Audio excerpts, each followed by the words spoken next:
Hi, I'm Christy Pollero, and I'm your child's U.S. history teacher. Welcome to Back to School Night. It's different from other back to school nights, well, kind of similar to last year, but I appreciate the fact that you're here, that you have logged in to see the presentation, and to learn a little bit more about what U.S. history will involve for your child. So let me start. So in US history, we focus on the 20th century. So we'll start at the end of the 1800s, work our way into the early 1900s, and spend basically the school year in the 1900s. Toward the end of the school year, we'll finish up with early 2000s. In the 1900s, what we begin with is the Gilded Age of the late 1800s and then the Progressive Era of the 1900s. Now, it makes sense to teach history chronologically as things happened, but there's also the point that I want to make with students is that these things don't happen in a vacuum. That, for example, in the Gilded Age, problems arose that the progressives attempted to fix during the next era of history. So we'll be looking at it that way as to how one thing relates to another and not taught in a vacuum. After the progressives, the progressive era ended with World War I.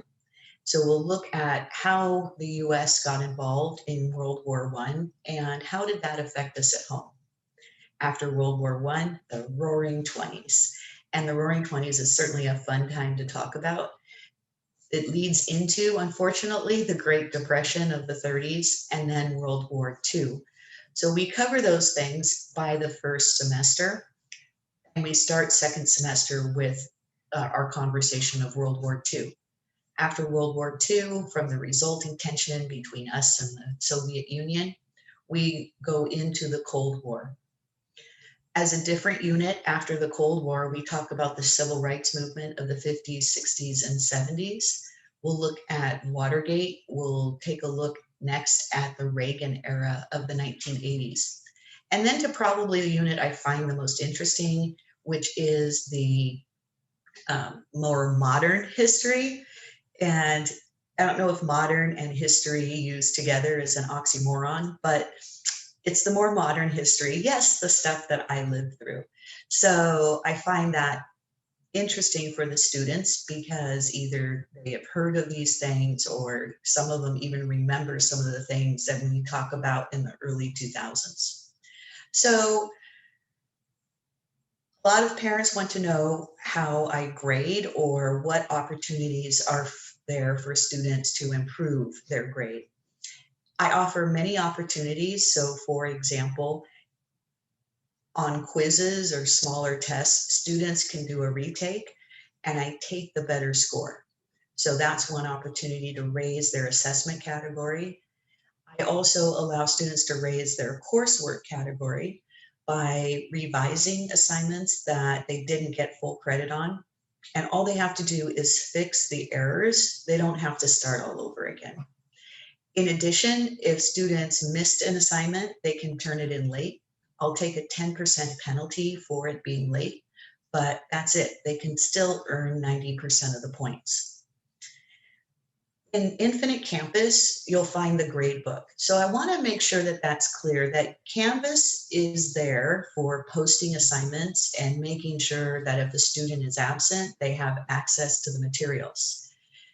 In addition, though, we also have another program, Infinite Campus, and that's our grade book. So don't look to Canvas for your child's grade. Look to Infinite Campus. So to kind of conclude, I'm looking forward to this year. Last year was a struggle, and I know it was a struggle for basically, I imagine, all of us. And I'm terribly optimistic about this year. I'm so encouraged by the students that I have in my class. And I really look forward to continuing the year with them, watching them grow, watching them have fun, engage with each other. All right, if you would like to reach me, I'm at C Pollero. That's C POLLERO@tvusd.us. And I hope you have a great evening and that this has been an informative introduction to what we do in U.S. history. All right, take care.